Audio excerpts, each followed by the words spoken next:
Today we will be discussing The Grapes of Wrath by John Steinbeck. First of all, we have this called a masterpiece. The Grapes of Wrath is John Steinbeck's masterpiece from the American Literary Association and other places, putting the novels, if not in their top 5, but maybe perhaps even their greatest American novel. Now, critics have also called this masterpiece propaganda, sentimental, and obscene.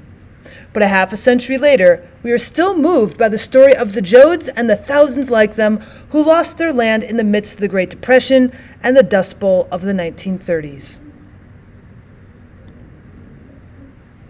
Now, in an age of concern over plight of America's farmlands, Earth's fragile environment, and the growing problem of pollution, The Grapes of Wrath is still relevant even today. In an age when third world peoples are the new Okies, when people step over the sleeping homeless in our major cities, and the gap between the rich and the poor widens, The Grapes of Wrath is still a relevant novel today. The movement from I to we, which is one of the novel's major themes, challenges every new generation of readers. So when we look at the values that are expressed in John Steinbeck's The Grapes of Wrath, we have an appreciation for our common humanity. There's no rich or poor. There's no educated and uneducated. We look at people as the actual human that they are. The need to work together to achieve a common goal. If we're looking again at the sense of humanity, we're all here together. We should be working together to achieve a common goal. The need for compassion and justice for the oppressed. If you have a little more than somebody else, maybe perhaps you should at least have a bit of compassion for those who are still struggling or working to get to where you are. And if not, at least even try to help. Get some justice for those who are oppressed. Another value could be the importance of avoiding stereotypes and labels, where we're going to see in The Grapes of Wrath people being labeled because of where they are from, people being labeled because of their economic background. Be aware that you want to try and avoid stereotyping people because of where they come from and what their background is. And another value could be the need to share what we have with others, especially the poor. More values might be the importance of commitment to our beliefs and a respect for our religious heritage and that of others. That goes once again with the sense of working together towards a common goal and a sense of helping out your community, especially those who might be less fortunate than you. There's also the realization that change is a part of the human condition, that sometimes things are going great, sometimes things are not going great. And so when you're going through these changes in life, which everybody goes through, it's just part of the human condition. There's also the value of the importance of caring about the earth and our environment. This particular setting that we are is in the 1930s and with the Dust Bowl, and people who have been working the land as farmers for generations now have to get up and move elsewhere and start over again, using the land as something that they can respect and using the land as something they can live off. And then finally, another value might be the understanding of the role of technology in society. We're going to be seeing how farms are becoming more into bigger ranches, and how the machines are actually helping the bigger ranches and yet hurting smaller farmers.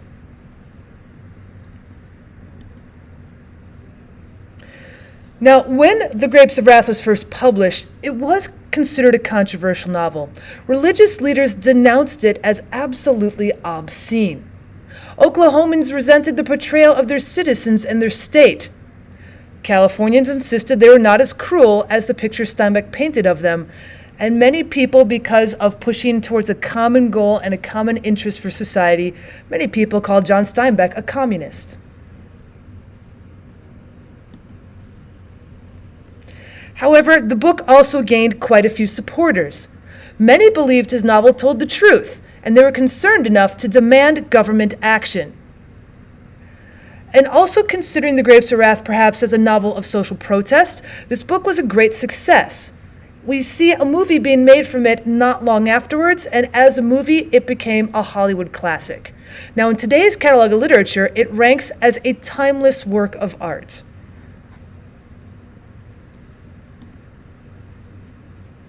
Now, looking at the actual physical structure of the novel is somewhat unusual.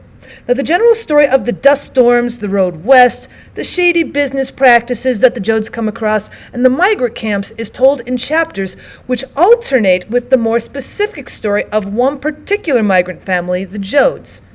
You will receive a factual history along with fictionalized examples of how historic events affected one particular family, but you're also going to get a bit more of the social situation of 1930s in America. Now, we do have a lot of the story concentrating on one migrant family, the Jodes, and they're supposed to represent all migrants of the time. In fact, maybe perhaps all poor, uneducated people in 1930s America.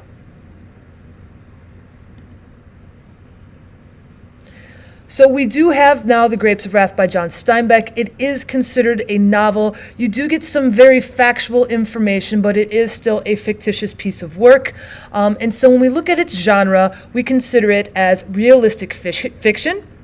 We also consider it a bit of social commentary and an epic, because we do have this long adventure that the Jodes are going on, but there's also chapters that discuss what is happening as migrants are coming into California, and you see how cruel some people can be. There's also this social commentary on how you need to be able to use machines in order to make a living on a farm nowadays.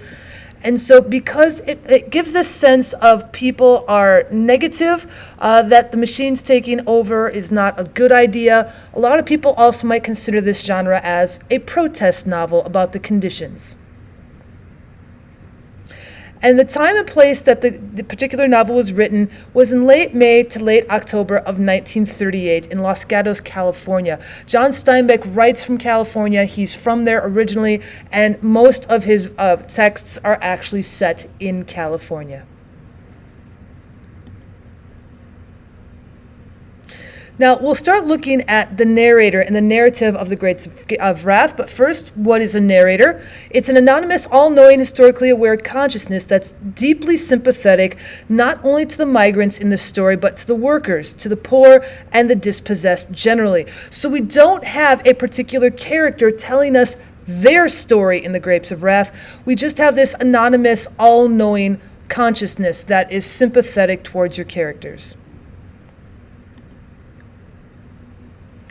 Now, with this narrative, the point of view shifts dramatically between the different types. Now, in some chapters, the narrator describes the events broadly. They're going to summarize the experiences of a large number of people and provide a bit of historical analysis. That's where that social commentary and the protest novel comes in. But frequently in the same chapters, the narrator also assumes the voice of a typical individual, such as a displaced farmer or a crooked used car salesman, expressing that person's individual concerns. Now, when the narrator assumes the voice of an anonymous individual, the words sometimes sound like what an actual person might say.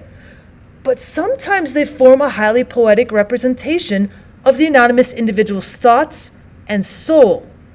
So the chapters focusing on the Jode family are narrated primarily from an objective point of view. They represent conversations and interactions without focusing on any particular character. In these parts of the novel, the characters' actions are presented as an observer might witness them without directly representing the character's thoughts and motivations. At certain points, however, the narrator will then shift and present the Jodes from an omniscient point of view, explaining the character, their psychologies, and their motivations in intimate detail. So in other words, narration is all over the board.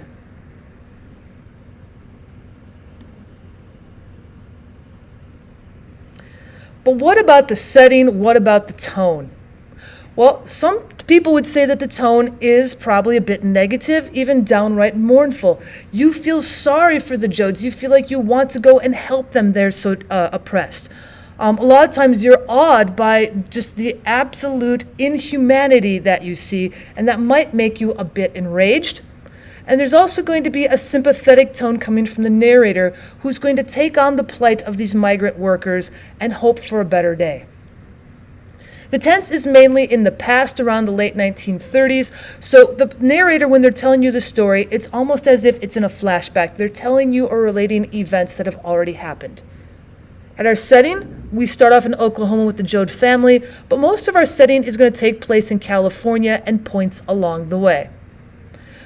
Your protagonist, when you do have the family, you are going to be watching Tom Jode. He is the one in which should be changing and learning.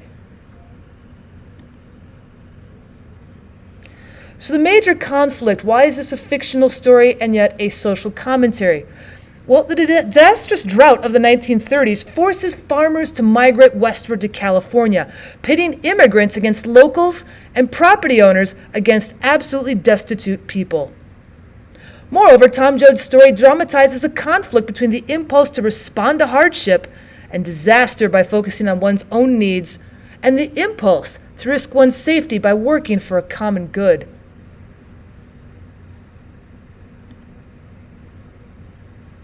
So when we start looking at the plot line itself, when we start with the Jode's family, Tom is released from prison determined to mind his own business. And so he makes his way back to his family. As he does so, he encounters the devastation of the Dust Bowl and hears more about it once he gets into his town and once he finds his family. Now, Casey presents Tom with his philosophy of the holiness of human beings in general, and Tom is then drawn into this workers' movement.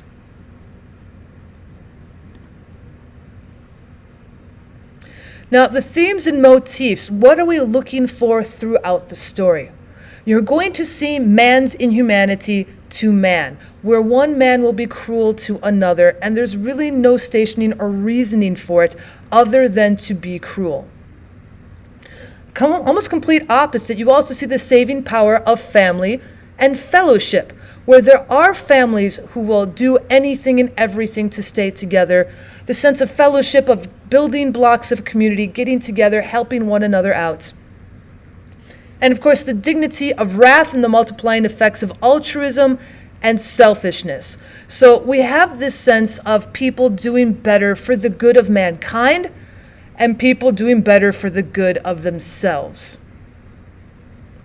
One of the motifs you'll be seeing throughout is just this improvised sense of leadership, where people don't really want to be the hero, they don't want to really be in control, but when the time comes, somebody's got to step up, and so that's when you'll see people such as Tom step up. Now, the title of the novel, we just heard the word wrath in one of our themes. Well, the novel's title is taken from Julia Ward Howe's Battle Hymn of the Republic, which came out around the time of the American Civil War, and it would have been a wildly popular song over the next several decades, even up through the Great Depression when John Steinbeck is writing this novel. And in the second stanza of this song, with its militant spirit, it's urging an oppressed group to strive for victory over its oppressors. And one of the lines talks about where the grapes of wrath have been strewn. So here is your battle hymn of the Republic.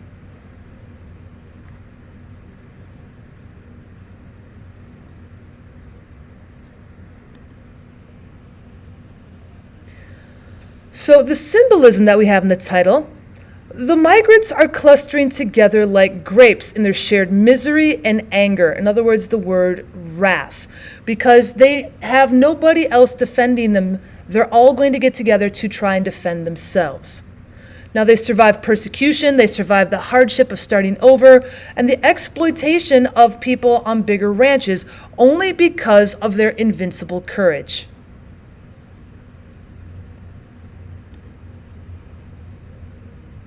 There's also a sense of revelation here. Now, the evil people who follow after Babylon, or the sense of wickedness, will drink the wine of the wrath of God and will be tormented. Now, in the novel, this happens to the wealthy landowners in California, whose exploitation of the migrants leads to the workers' protest and the strikes. And again, you can see why this was a controversial novel by both the sense of church leaders and Californians.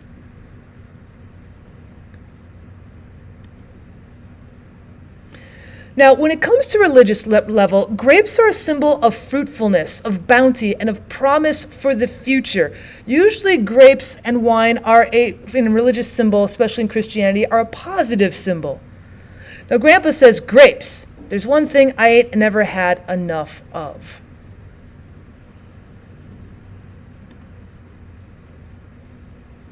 So you're going to be, once again, when you look at the title of The Grapes of Wrath and you look throughout the book, you're going to see quite a bit of Christian symbolism.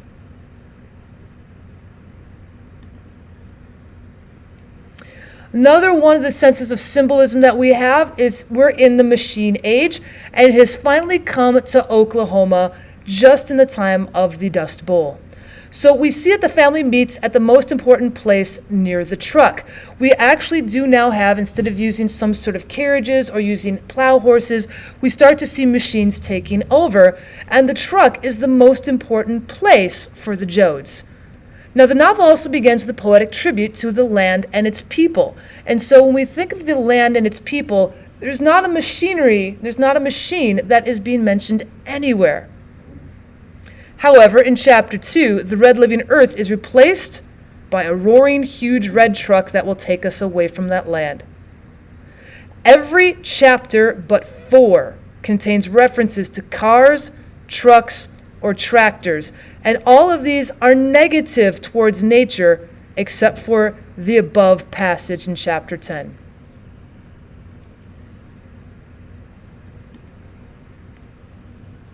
Now, machines are replacing the land and the farm as America becomes more of a nation on the move. But what does it mean to be human in a world that's becoming increasingly mechanized?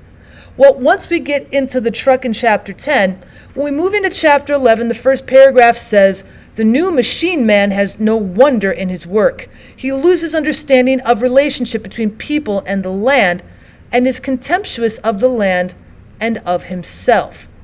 So when we look at the sense of machines being able to tear up the land, being able to plow through more land, there's a little bit less feeling of man is living off the land and is working with the land, because now there's a machine in the way.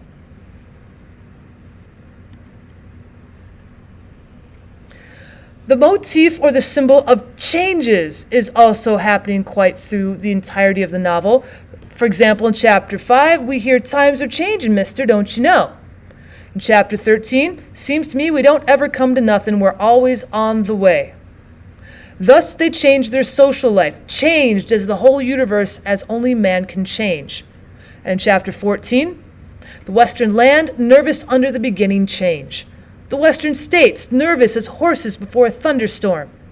The great owners, nervous, sensing a change, knowing nothing of the nature of the change." Because we've been sitting on the land in Oklahoma for generations, because we've been one with the land and not using machines, getting into a machine, a truck, and traveling across the United States to California, that travel is a change. The resettlement in California is a change. The type of farming that's out in California is a change. There's a lot of change that is going on throughout this novel. Chapter 16. "There's going to come a thing that's going to change the whole country. And for here I lost my land is changed. A cell is split, and from its splitting grows the thing you hate. We lost our land. This is the beginning, from I to we."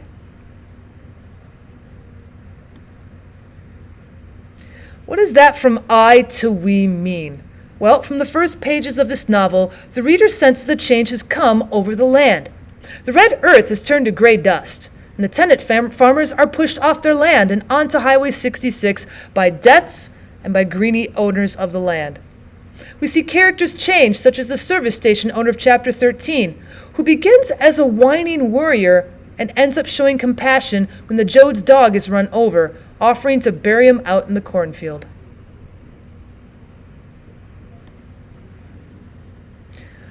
There's also the sense of change in the family. They have to leave their farm, and they have to leave Oklahoma. That is a huge change, especially in the 1930s, when people don't necessarily move around. They've also added Casey and the Wilsons to their extended family. Along the way, Grandpa dies, and their pet dog is also hit by a car. So we add members of the family, and we take members of the family away. There are also changes in attitudes, particularly with the Jode family. Ma seems to be opening her concept of family by allowing Casey and the Wilsons in. She's always been that stalwart rock who is going to be the leader of the family, and now she has to lead and help even more. Tom also seems to be reflecting on Casey's message of universal compassion for fellow human beings. Instead of just caring about himself, or at least just caring about the Jode family, Tom starts reflecting on that idea of caring for your fellow humans.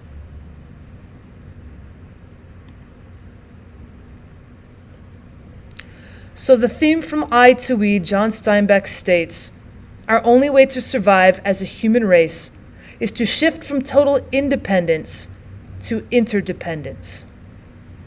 That is not a usual theme from American literary artists. A lot of times you hear the sense of self-reliance as you did in the 19th century, and the sense of independence and freedom as you heard in the 18th century. Once we look at 20th century literature, we get both sides.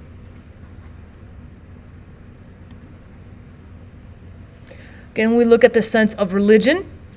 The traditional Orthodox religion is seen in a negative light in this book, since it encourages individuals to remain isolated and self-centered towards their religious bent. Now, Uncle John is preoccupied with guilt over his role in the death of his wife, and a migrant woman sees everything in terms of sin and punishment. Casey abandons Orthodox religion altogether in hopes of finding a deeper awareness of life and the universe. Now, the understanding that he finally achieves, it's not anti-religion, but rather a way of translating religion into a more responsible and more humane action. Nevertheless, there is quite a bit of Christian symbolism throughout the story. Now, we have the Jodes being an oppressed homeless group. We see that quite often, perhaps in the Bible, like the Israelites. And we have both of these groups searching for a promised land, an area they can resettle and call their home. We have Jim Casey, who is withdrawn from the church as Christ withdrew from an old religion in order to look for a new one. Casey also went into the wilderness like Jesus to figure out something and to form a new set of beliefs. And his new set of beliefs, just like Jesus', were based on love and unity among human beings. What's interesting is that Jim Casey also has the same initials as Christ, and he feels the same zest for teaching about what he's learning, and he gives himself as a sacrifice when Tom is about to be arrested and is killed in the middle of a river, as in the biblical crossing over Jordan. Now, as a reminder, Christ's last words before dying were, "Father, forgive them, they know not what they do." Casey's last words were, "You fellas don't know what you're doing."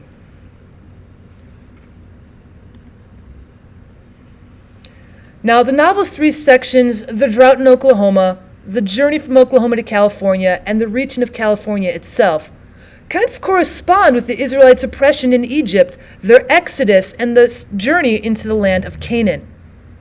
Now, instead of peace and prosperity, the Jodes are met with hunger and violence in California. They never actually get their promised land.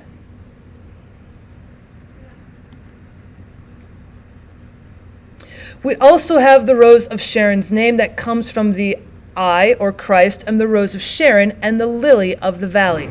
This thy stature is like to a palm tree, and thy breasts to clusters of grapes. Well, Christians believe that Christ gives himself body and blood in the form of bread and wine. So the Rose of Sharon truly gives of herself to bring life to the dying man who would die without nourishment. After all, Christ says in John 6:35, "I am the bread of life."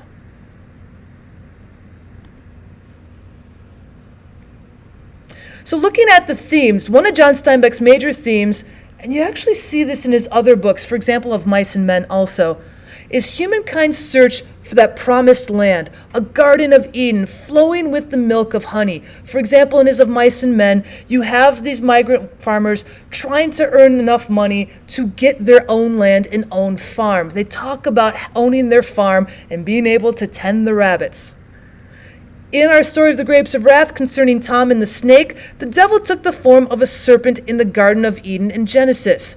Now, the snake here is an omen that California will not be a paradise for the Jodes.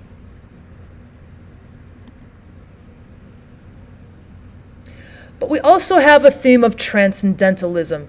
Now, when Casey says that maybe all men got one big soul everybody's a part of, he argues that humankind as a whole is more important than any one individual.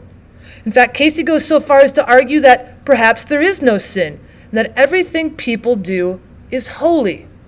Now, going back into 19th century Transcendentalism with Emerson and Thoreau, Transcendentalists believe that a collective unity of souls transcends or goes beyond that individual soul.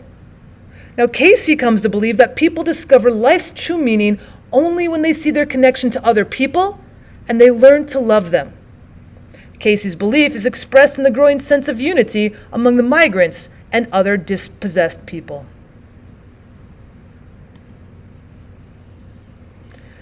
We also have the theme of agrarianism. Now, the novel reaffirms Thomas Jefferson's belief that those who labor in the earth are the chosen people of God. Now, John Steinbeck emphasizes the importance of a unified, sharing attitude between humans and the earth, that nature is all important. Again, kind of back to our transcendentalism. Tractors and land corporations and bankers reflect the alienation and the corruption that results when land ownership and farming now become a business and not a way of life. Migrants believed that the land belongs to those who work it. Landowners allowed their lands to lie dormant, while others were going hungry. We also have a theme of communism. Now, throughout the novel, migrants are wrongly accused of being Reds or communists. Now, there's no direct evidence in the novel that a larger political influence lies beyond the migrants' attempts to organize and protect themselves. Their ideal is not communism. In fact, one of the biggest controversies of this novel in the 1930s was that people claimed John Steinbeck was a communist, that he was promoting communism through these organizations for the migrants. Their ideal is not communism.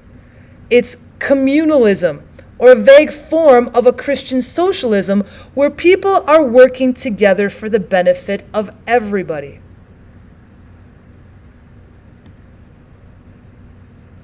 Now, at the same time, because we're stressing communalism and how hard it is to get, you're going to see the opposite theme, isolation and loneliness.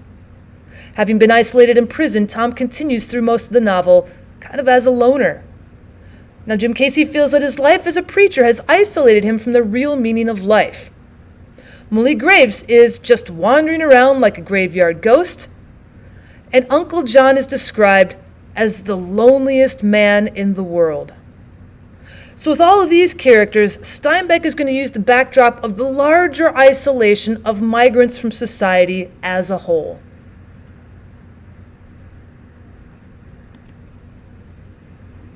So now, how do we put all of our notes together? Well, animals and machines are an important part of the novel, both at a literal and a symbolic level. They unify the novel and help us understand the characters and point out the major themes in the work. So with the animals and the characters, the people are reduced to almost an animal level by the banks and the owners. People are close to nature and one with the land that they farmed, or they're completely alienated because of the machinery and the money. Now, in the novel, it is not machines that are evil, but the system that allows only the wealthy to own the tractors. The truck continues to break down and is eventually stopped, as is the Jodes. Now, life would have been easier if farmers had the access to tractors. The problem was they had no money to buy them and could not compete with farmers who did own the machines. Well, that will do it for talking about The Grapes of Wrath by John Steinbeck. If you'd like to learn more, if you'd like me to go chapter by chapter and discuss The Grapes of Wrath from John Steinbeck, please put down in the comments what more you'd like to learn. Or if you'd like to learn more about John Steinbeck, please check out more of my channel. And as always, please subscribe.